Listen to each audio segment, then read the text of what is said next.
Good morning students. आज हम लोग बेटा सोल्व कर रहे हैं multiple choice question of chapter 10 that is alternate current. आपके पास फर्स्ट जो क्वेश्चन है वो है आपके पास RMS value of alternate current. हमें अल्टरनेट करंट की आरएमएस वैल्यू डिटरमाइन करनी है। तो वो वैल्यू क्या थी? तो ध्यान दीजिए, आपने पढ़ा था कि जो आई आर एम एस होता है बेटा, वो होता है आपके पास कितना, आई नॉट बाई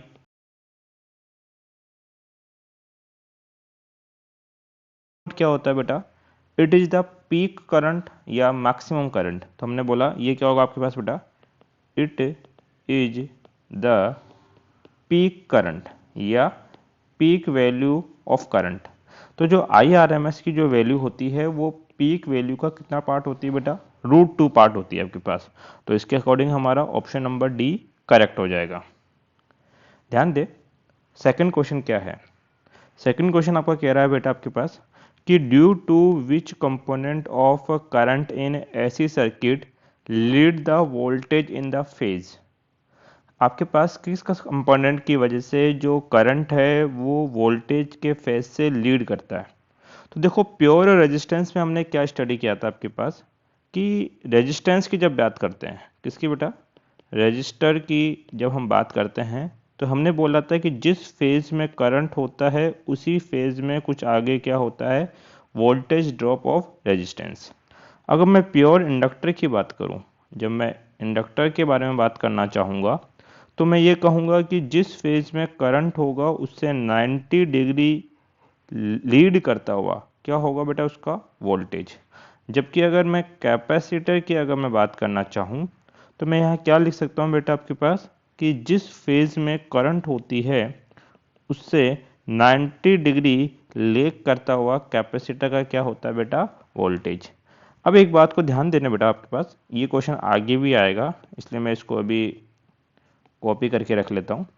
देखिए, हमारा क्वेश्चन क्या है आपके पास कि आपको क्या करना है, एक कंपोनेंट बताना है, एक ऐसा एलिमेंट बताना है जिसमें जो ऐसी करंट होती है आपके पास वो उसके वोल्टेज से क्या कर रही हो बेटा, लीड कर रही हो। तो देखो, कैपेसिटर वो एलिमेंट है जिसकी करंट उसके वोल्टेज से 90 डिग्री क्या करती है, लीड करती है। करंट उसके वोल्टेज से 90 डिग्री क्या करता है बेटा, लीड करता है। डेट मीन आपका जो ऑप्शन होगा, जो ऑप्शन नंबर आपके पास सी है वो क्या हो जाएगा बेटा, करेक्ट। नेक्स्ट देखें, क्वेश्चन नंबर 3 आपके पास क्या कहता है, the AC current lag voltage by π/2 in phase when current has. तब करंट क्या होगी। अब जो नॉलेज तो वही रहने वाली है आपके पास पुराना वाला कि देखो, रेजिस्टेंस में क्या पढ़ा, इंडक्टेंस में क्या पढ़ा और कैपेसिटेंस में आपने क्या पढ़ा। क्वेश्चन की डिमांड क्या है यहाँ पे, क्वेश्चन चाहता है कि वो कंपोनेंट आपको सर्किट का बताना है जिसमें करंट लेग करती है, किससे, वोल्टेज से, कितना, π/2 फेज के अंदर। तो इंडक्टर को फोकस करो, इंडक्टर की जो करंट है वो उसके वोल्टेज से π/2 क्या कर रही है, लेग कर रही है। करंट देखो इसके वोल्टेज से पीछे लिखी गई है, इसका मतलब वो क्या करेगी बेटा, लेग करने वाला है। तो आपका जो ऑप्शन है वो कौन सा बेटा आपके पास, ऑप्शन बी, ये क्या हो जाएगा, करेक्ट। नेक्स्ट देखें, नेक्स्ट आपसे पूछा गया है कि the unit of omega C is, omega C का यूनिट क्या होगा आपके पास। यहाँ अगर मैं बात करूँ तो आपने एक टर्म पढ़ी थी डेट इज एक्सी, और एक्सी होता है 1 में ओमेगा सी। ओमेगा सी को उधर ट्रांसफर कर दो, इक्वल टू हो जाएगा बेटा 1 में एक्सी। यहाँ पर अगर बात करूँ तो एक्सी क्या होता है, XC is the resistance of capacitive circuit. XC अगर रेजिस्टेंस के बराबर है तो उसका यूनिट क्या बनेगा बेटा आपके पास, ओम। तो ओमेगा सी का यूनिट हो गया 1/ओम। ओम का ऊपर लेके जाओगे तो इसको लिखा जाएगा बेटा महो। तो ओमेगा सी का यूनिट क्या होता है, महो आपके पास। नेक्स्ट है question number 5, role of capacitor in circuit. Capacitor का रोल क्या है सर्किट के अंदर। अगर आपने स्टडी किया था तो कैपेसिटर का बिहेवियर कैसा होता है वो देखते हैं। अगर हम एक कैपेसिटर लेते हैं जिसका रेजिस्टेंस होता है एक्सी और एक्सी की वैल्यू होती है ओमेगा सी, और ओमेगा का मतलब होता है 2 पाई ऑफ एफ सी। इस कैपेसिटर को मैंने एक बार अल्टरनेट सोर्स से कनेक्ट किया और इस कैपेसिटर को एक बार हम लोगों ने क्या किया बेटा, डीसी सोर्स से कनेक्ट किया। जब डीसी सोर्स की बात करते हैं तो डीसी सोर्स की फ्रीक्वेंसी होती है बेटा जीरो, फ्रीक्वेंसी जीरो। तो ये जो फॉर्मूला आपके पास है, इस फॉर्मूले के अंदर मैं फ्रीक्वेंसी की वैल्यू जीरो पुट करूंगा आपके पास, तो आपने क्या पढ़ा, एक्स इक्वल टू हो जाएगा 1 में 2 पाई, फ्रीक्वेंसी की जगह जीरो रखूंगा मल्टीप्लाई में सी। जीरो का किस में भी डिवाइड करोगे तो एक्सी कितना ऑप्टेन होगा बेटा, इनफाइनाइट। इसका मतलब कि इस सर्किट में जो रेजिस्टेंस है वो इनफाइनाइट है, और जब रेजिस्टेंस इनफाइनाइट होता है तो सर्किट से कोई करंट पास ही नहीं हो सकती, डेट इज करंट कितना होगा, जीरो। इसका रिजल्ट ये निकल के आता है कि जो एक्सी है आपके पास वो सर्किट की करंट को अलाउ नहीं करता जब डीसी के साथ कनेक्ट होगा।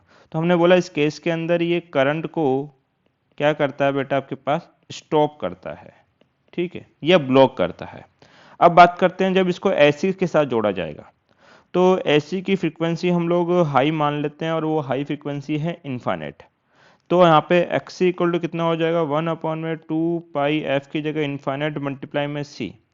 अब 1/इनफाइनाइट कितना होता है बेटा, जीरो। इसका मतलब कि ये जो एलिमेंट आपके पास है वो एक्सी कितना रेजिस्टेंस ऑफर करेगा, जीरो। कोई रेजिस्टेंस ऑफर नहीं कर रहा तो इस सर्किट में जो करंट होगी वो मैक्स करंट होगी। इसका मतलब कि जब एसी के साथ कनेक्ट करोगे तो ये करंट को अपने अंदर क्या करेगा बेटा, पास करेगा। तो अब ऑप्शन चेक करने पड़ेंगे, मैं पहले डी से बताता हूँ आपके पास, ध्यान देना बेटा। यहाँ पे ऑप्शन डी क्या कहता है, stop AC current and allow DC current, stop करता है, तो ये तो गलत हो गया। उसके बाद में अलाउ डीसी करंट, नहीं, डीसी को स्टॉप करता है, रॉन्ग है। स्टॉप एसी करंट, एसी को पास करता है, ये ऑप्शन भी रॉन्ग है। तो ऑप्शन नंबर फर्स्ट आपके पास करेक्ट रहेगा, that is allow AC to pass through it. हाँ, एसी को ये क्या करता है बेटा, पास करता है। नेक्स्ट है option number question number 6, which of this does not have same unit. इन चारों ऑप्शन में से आपको चेक करना है कि किसकी यूनिट सेम नहीं है। तो यहाँ पे हमें चारों का ही यूनिट कैलकुलेट करना पड़ेगा।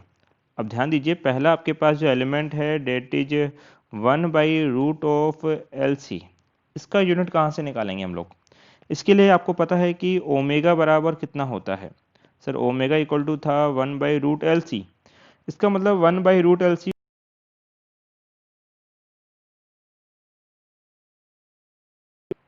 अब 2 पाई का तो कोई यूनिट नहीं होगा, टी टाइम पीरियड है तो इसका यूनिट हो जाएगा पर सेकंड, और पर सेकंड को ऊपर लेके जाओगे तो क्या बन जाएगा बेटा, second inverse.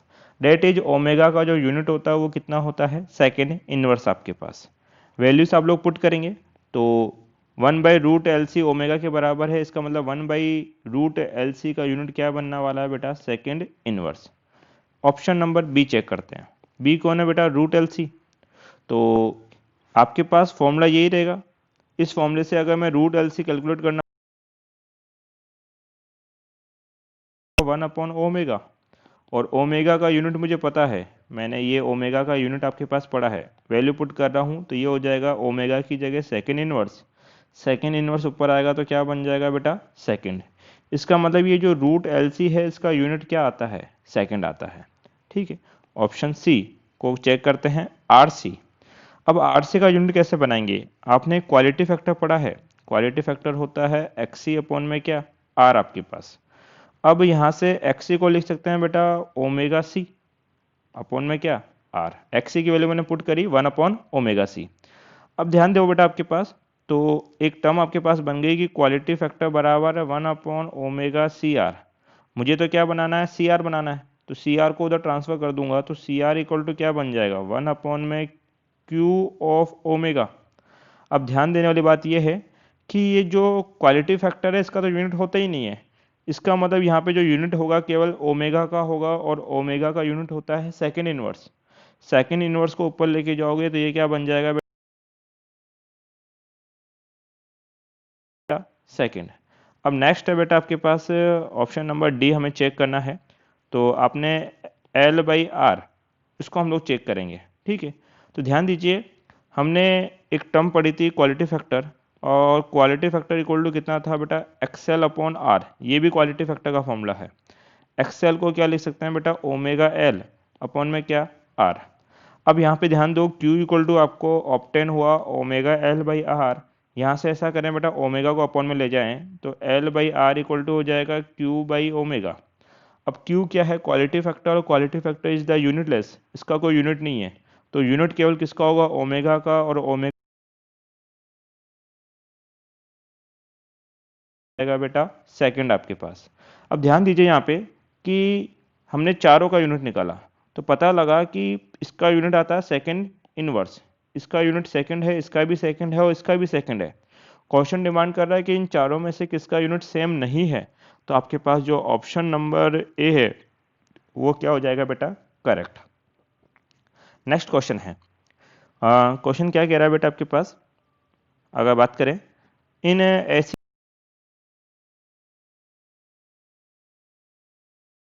To 12 kilohertz the impedance of circuit will be, आपके पास कैसा होगा। तो यहाँ पे हमें दो फिगर की हेल्प लेनी पड़ेगी।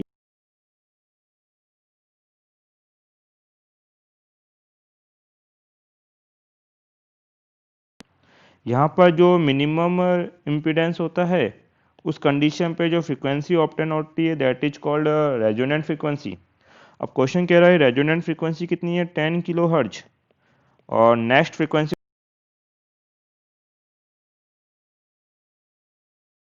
ये होगा मान लीजिए आपका 12 किलो हर्ज। तो बताओ 12 किलो हर्ज के ऊपर जो आपका इम्पिडेंस है वो रेजोनेंट से ज़्यादा है कि कम है। तो फिगर देख के पता कर पा रहे हो कि रेजोनेंट पे इम्पिडेंस मिनिमम है और 12 पे इम्पिडेंस की वैल्यू क्या है, हाई है। तो पहला आंसर तो ये आ गया कि जो इम्पिडेंस रहा होगा वो क्या हो जाएगा सर, इंक्रीज। ठीक है, उसके बाद अगर ऑप्शन चेक करते हो तो वो सर्किट के बारे में जानना चाहता है, जैसे कि सर्किट कैपेसिटिव होगा या सर्किट इंडक्टिव होगा आपके पास, ये भी हमें चेक करना पड़ेगा। इसको चेक करने के लिए हमने एक फिगर फॉर्म किया था। आपको पता है कि जो एक्सएल होता है वो प्रोपोर्शनल टू होता है फ्रीक्वेंसी के, और एक्सी जो होता है वो फ्रीक्वेंसी के इनवर्सली प्रोपोर्शनल टू था। अगर आप लोग एक्सेल ग्राफ फॉर्म करते हो तो एक्सेल का ग्राफ आएगा एक स्ट्रेट लाइन, और एक्सी का ग्राफ फॉर्म होगा आपके पास एक कर्व। ये तो एक्सेल है और एक कौन है बेटा आपके पास, एक्सी। यहाँ ध्यान दीजिए, जब ग्राफ दोनों एक दूसरे को इंटरसेक्ट करते हैं इसका मतलब है कि उसके ऊपर दोनों की वैल्यू सेम है। तो ग्राफ किस किस के हैं, एक्सेल और एक्सी के, तो इस पॉइंट पे दोनों वैल्यू सेम होगी। जब एक्सेल और एक्सी इक्वल होते हैं तो वहाँ पे जो फ्रीक्वेंसी ऑब्टेन होती है that is called resonant frequency आपके पास। ये कितना हो गया बेटा, एफ आर। अब रेजोनेंट हमें गिवन था 10 किलो हर्ज, और नेक्स्ट फ्रीक्वेंसी जिस पे हमें बात करनी है वो कितनी है बेटा, 12 किलो हर्ज। अगर मैं 12 किलो हर्ज की बात करना चाहूँ तो इसको लाइन को मैं ऊपर शिफ्ट करूँगा तो आप देख, और ये एक्सी की वैल्यू है। तो बताइए 12 किलो हर्ज पे एक्सएल का अमाउंट एक्सी के अमाउंट से क्या है, ज़्यादा। जिसकी वैल्यू ज़्यादा होगी सर्किट में उसका इम्पैक्ट भी ज़्यादा देखने को मिलेगा आपको। तो हम कहेंगे सर्किट में एक्सएल की वैल्यू ज़्यादा होगी, इसका मतलब जो सर्किट होगा वो कैसा बन जाएगा सर, जो सर्किट, तो ये हो गया इंडक्टिव। अब हमारे पास दो आंसर है, एक तो इम्पीडेंस इंक्रीज होता है और सर्किट बिकम्स इंडक्टिव। अगर मैं ऑप्शन नंबर की बात करूँ तो ऑप्शन डी करेक्ट आपके पास। नेक्स्ट है बेटा आपके पास क्वेश्चन नंबर 8। क्वेश्चन नंबर 8 की बात करते हैं। In a circuit current lag the voltage by pi by 3। Pi by 3 का मतलब कितना होता है सर, 180/3, डेट इज कितना बेटा, 60 डिग्री आपके पास। The element in circuit are. अब क्या कह रहा है सर, सर्किट में करंट लेग कर रहा है वोल्टेज से। देखो सर्किट में करंट लेग तब करता है जब सर्किट में इंडक्टिव नेचर हो। कैसा नेचर हो, इंडक्टिव। अब ध्यान देना, अगर सर्किट प्योरली इंडक्टिव होगा, जैसे ऑप्शन नंबर डी आपके पास कह रहा है, अगर सर्किट प्योरली इंडक्टिव होगा तब तो आपके पास क्या होगा कि जो करंट है वो प्रॉपरली पाई/2 एंगल पे लेग करने वाला है ये आपके पास। तब करंट कितना लेग करता है, पाई/2, जब प्योर इंडक्टिव होगा। बट अगर जब आपके पास आर और एल का कॉम्बिनेशन होता है, तो आर और एल की कॉम्बिनेशन में अगर हमने पोटेंशियल फेजर की बात की थी तो ये था आई नॉट, ये था वी आर, और ये था आपके पास कौन बेटा, वी एल। और इनका रिजल्टेंट आपको कुछ यहाँ ऑब्टेन हो रहा था, ये थी आपकी वी नॉट, और ये एंगल बनता है बेटा फाई। यहाँ देखो जो करंट रहेगी आई नॉट वो वी नॉट से लेग करेगा, लेकिन लेग सम एंगल पे करेगा। ये एंगल कुछ भी हो सकता है, क्वेश्चन के अकॉर्डिंग ये एंगल कितना दे रखा है 60 डिग्री। तो जब करंट लेग करे तब याद रखो सर्किट में एलिमेंट किसका होगा, इंडक्टर का, और जब करंट लीड करे तब सर्किट में एलिमेंट किसका होगा, कैपेसिटर का। अगर प्योरली 90 डिग्री लेग कर रहा है तो आंसर एल होता, बट ये सम एंगल पे लेग कर रहा है, इसलिए इसका जो आंसर होगा वो कितना होगा बेटा, आर एंड एल आपके पास। Next question number 9।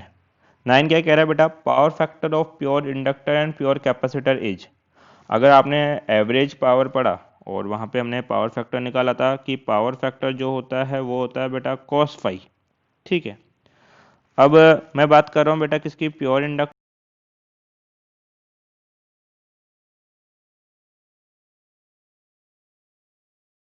तो बताइए इनके बीच का फेज एंगल कितना होगा, पाई/2। जब आप प्योर कैपेसिटर की बात करते हैं तो फेज कुछ इस तरीके से फॉर्म हो रहा था। बताइए इनके बीच का एंगल कितना होगा, -k π/2 आपके पास। इसका मतलब अगर मैं पावर फैक्टर की बात करता हूं तो cos फाई प्लस माइनस π/2 निकालना पड़ेगा। अब cos प्लस माइनस π/2 दोनों की वैल्यू कितनी होती है, 0। इसका मतलब आपके पास जो प्योर इंडक्टर है, प्योर कैपेसिटर है, इनका power factor. Question number 10। The current can be reduce in ऐसी सर्किट विदाउट पावर लॉस। हमें पावर लॉस नहीं करना, लेकिन सर्किट की करंट को रिड्यूस भी करना है। तो ध्यान दीजिए एक चीज कि जहां वहाँ पावर लॉस होता ही होता है हमेशा। अब वो पावर भी लॉस करता है, वो एनर्जी भी लॉस करता है, और एनर्जी का लॉस करता है इन टर्म्स ऑफ हीट। अगर मैं पावर की बात करूँ तो लॉस करेगा I²R की टर्म में आपके पास। तो रेजिस्टिव एलिमेंट जहाँ ऑप्शन में आ गया वो पावर लॉस करेगा। बट आपने एक चीज़ और पढ़ी कि जो इंडक्टिव एलिमेंट होता है और केवल कैपेसिटिव एलिमेंट होता है, इनका जो फेज एंगल होता है वो π/2 होता है।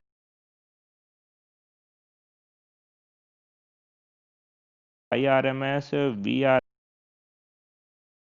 फेज एंगल π/2 हो जाएगा। तो आपने पढ़ा है कि cos π/2 की वैल्यू कितनी होती है, 0। अगर केवल प्योर आप इंडक्टिव अटैच करते हो या प्योर कैपेसिटिव अटैच करते हो तो ये cos फाई की वैल्यू 0 हो जाएगी, और इसके 0 होने की वजह से ये पूरी टर्म भी क्या हो जाएगी बेटा, 0। उस कंडीशन पे आपको जो एवरेज पावर डिसिपेशन मिलेगा वो कितना मिलेगा, 0। ऐसा कब होगा, जब only and only pure inductor हो और प्योर कैपेसिटर हो। तो देखिए आपके पास ऑप्शन दे रखा है, देखो यहाँ रेजिस्टेंस आ गया, पावर लॉस रहेगी, यहाँ भी रेजिस्टेंस आ गया, इसमें भी पावर लॉस होगा, यहाँ तो प्योर रेजिस्टेंस है, कंप्लीटली पावर लॉस होगा। केवल ऑप्शन नंबर ए आपका करेक्ट होगा आपके पास, क्योंकि यहाँ प्योर इंडक्टर है तो ये पावर लॉस नहीं करता, लेकिन करंट को क्या कर देगा, रिड्यूस कर देगा, क्योंकि इसका कुछ रेजिस्टिव एलिमेंट रहता है आपके पास। नेक्स्ट आपके पास क्वेश्चन क्या कह रहा है बेटा, इन एन ऐसी circuit the voltage and current is Vm equal to sin omega t and I equal to Im sin omega t minus π/2. The power dissipated in the circuit will be, power कितनी dissipated हो रही है। तो ध्यान दीजिए यहाँ पे, अगर मैं वोल्टेज और करंट के बीच का फेज डिफरेंस निकालूं तो वो फेज डिफरेंस कितने का आएगा, π/2 का। सर कैसे आएगा वो फेज डिफरेंस, ऐसा करो कि जो वोल्टेज का फेज है वो ओमेगा टी है, π/2 सब्ट्रैक्ट करके देख लो तो फेज डिफरेंस पता लग जाएगा, ओमेगा टी माइनस ऑफ कितना, π/2। सिंप्लीफाई करोगे ओमेगा टी प्लस में कितना बेटा, π/2 कैंसिल आउट हो गया। तो फेज डिफरेंस कितने का, π/2 का। मेरे से पूछा क्या है, पावर डिसिपेटेड। तो हमने एवरेज पावर का फॉर्मूला क्या पढ़ा था बेटा आपके पास, VRMS IRMS ऑफ cos फाई। अब फाई तो कितना आ गया, π/2। अगर cos फाई की जगह π/2 रखोगे तो cos π/2 कितना, 0। ये टर्म 0 तो पूरी टर्म क्या हो जाएगी, 0। इसका मतलब एवरेज पावर डिसिपेशन कितना निकल के आएगा बेटा, 0 आपके पास। नेक्स्ट है क्वेश्चन नंबर 12। क्वेश्चन नंबर 12 क्या कह रहा है बेटा, इन LCR series circuit the value of 1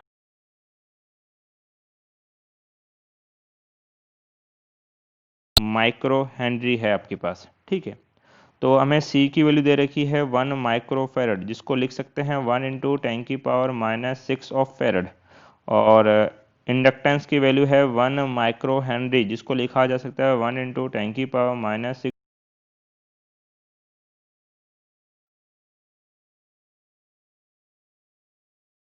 का फॉर्मूला पढ़ा होगा कि sir F R equal to होता है 1/2 पाई रूट ऑफ क्या, एल सी। सिंप्लीफाई करोगे तो 2 pi as it is root L, L की जगह रख सकते हैं बेटा कितना, 1 इंटू 10⁻⁻⁶, तो 10⁻⁻⁶, एल की जगह भी 10 कितना, -6। ये तो आप कितना होता है, 2 होता है। अब इन दोनों टर्म को आप सिंप्लीफाई करोगे, 10⁻⁻6 मल्टीप्लाई 10⁻⁻6 रूट में है तो बाहर कौन निकलेगा, ओनली 10⁻⁻6।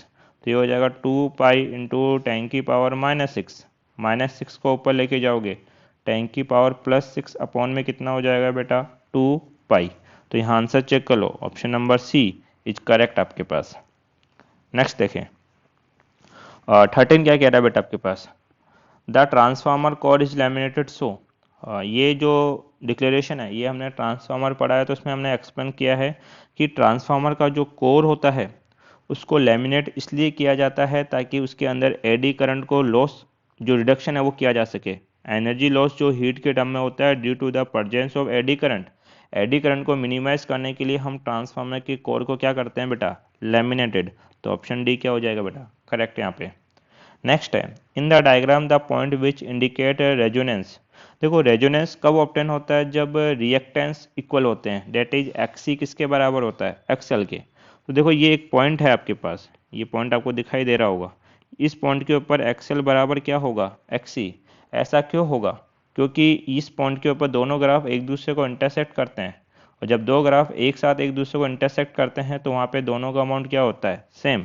और जब एक्सएल एक्सी के बराबर होता है तो रेजोनेंस ऑब्टेन होता है। तो रेजोनेंस हमें किस पॉइंट के थ्रू शो किया गया है, ए पॉइंट के थ्रू। तो ऑप्शन ए इसका क्या हो जाएगा बेटा, करेक्ट। नेक्स्ट देखें the ratio of current in primary and secondary coil of transformer with 100% efficiency is 1:4। हमें किसके रेशियो गिवन है बेटा, करंट के रेशियो।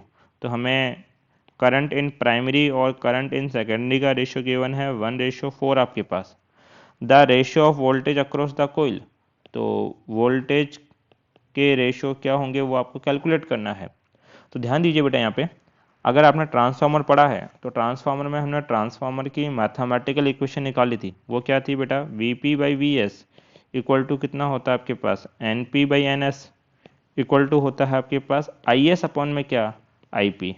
ध्यान दीजिए यहाँ पे कि जो वोल्टेज के रेशियो होते हैं वो करंट के रेशियो के रेसिप्रोकल के इक्वल होते हैं, ठीक है। हमें क्या दे रखा है, करंट का रेशियो दे रखा है, और किसका रेशियो पूछा है बेटा, वोल्टेज का रेशियो। तो इसका रेसिप्रोकल कर दो तो आपके पास वोल्टेज का रेशियो आ जाएगा। इसका मतलब वाला है आपको बेटा 4:1। तो ऑप्शन नंबर बी क्या हो जाएगा बेटा, करेक्ट। ये आपके ऑब्जेक्टिव क्वेश्चन थे जो मैंने सिंप्लीफाई कराए। थैंक यू बेटा।